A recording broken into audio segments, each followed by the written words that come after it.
మాట్లాడడానికి successful producer Dil Raju మనతో telephone line లో రెడీగా ఉన్నారు. రాజు గారు, చెప్పండి. ఈ నెట్ పైరసీ సమస్య మీ దృష్టికి వచ్చిందండి? అవునండి, తెలిసిందండి ఇప్పుడే. అంటే ఇది ఇండస్ట్రీ మీద ఎటువంటి ఇంపాక్ట్ చూపించండి ఫైనాన్షియల్ గా? డెఫినెట్ గా ఇంతకు ముందు మూవీస్ నుంచి కూడా వస్తుందేనండి, కానీ ఇలాంటి మగధీర సినిమాకి రావడం అనేది వెరీ బ్యాడ్. ఎందుకంటే అది టోటల్ ఇస్ గ్రాఫికల్ ఫిలిం. అది నెట్ లో ఎక్కడ పైరసీలో చూస్తే కాదు, అది సినిమా థియేటర్ లో చూస్తేనే ఆడియన్స్ ఎంజాయ్ చేస్తారు. కానీ ఇది it's not good for industry.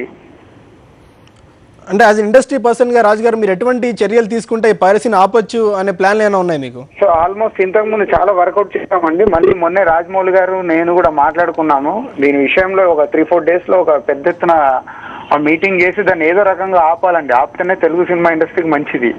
అంటే ఎటువంటి ప్లాన్స్ ఉన్నాయండి మీకు యాంటీ పైరసీని ఆపేందుకు? ఎందుకంటే స్టేట్ లో మన ఫిల్మ్ ఛాంబర్ లో యాంటీ పైరసీ సెల్ కూడా ఉంది. ఇప్పుడు దాని మీదేనండి ఈరోజు ఈవినింగ్ కూడా మీటింగ్ ఉంది. సో యాంటీ పైరసీ వాళ్ళతో కూడా మీటింగ్ ఉంది. రాబోయే సినిమాలు కూడా ఉన్నాయి కాబట్టి పైరసీ అనేది ఎలా ఏంటి అంటే, ఈ పైరసీ చేసే వాళ్ళ దానికంటే ఎక్కువ ముందు చూసే వాళ్ళు ఆలోచించాలండి. ఒక సినిమా ఎంతో కష్టపడితే కానీ తయారు కాదు. సో చూసే వాళ్ళు కూడా ఆలోచించగలిగితే తెలుగు సినిమా ఇండస్ట్రీ ఇంకా బాగుంటుంది. అంటే దిల్ రాజు గారు, చాలా సినిమాలకు పైరసీ వస్తూనే ఉంది, కాకపోతే ఇప్పటికి కూడా ఎన్ని స్టెప్స్ తీసుకుంటున్నా అలా జరుగుతుంది. దీనికి కారణాలు ఏమంటారు అనుకుంటున్నారు? అంటే బేసికల్ గా ఇప్పుడు పైరసీ ఏదైనా పట్టుకున్నా కానీ దానికి శిక్ష అనేది స్ట్రాంగ్ గా లేదండి. శిక్ష అనేది కరెక్ట్ గా ఉంటే చేసేవాడు పడతాడు.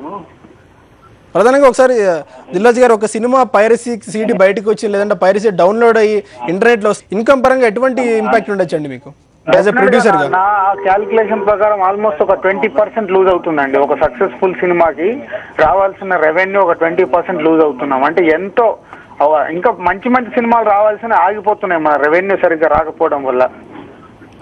దిల్ రాజు గారు, ఈ విషయంలో మీరంతా నిర్మాతలంతా ఐక్యంగా ఉండి ఏమైనా స్టెప్స్ తీసుకునే ప్లాన్ లో ఉన్నారు? అంటే గవర్నమెంట్ రిప్రజెంటేషన్ ఇవ్వడం కానీ జరుగుతున్నాయి. ఇప్పుడు మళ్ళీ మొన్నే మా కొత్త టీం ఫామ్ అయింది, ఎలక్షన్స్ అయిపోయాయి.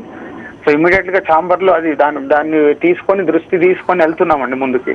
అంటే భవిష్యత్తులో మీరు తీయబోయే సినిమాల్లో పైరసీ కాకుండా ఎటువంటి స్టెప్స్ తీసుకున్నారు in terms of bar coding కానివ్వండి, కొత్త డిజిటల్ ప్రింట్స్ కానివ్వండి?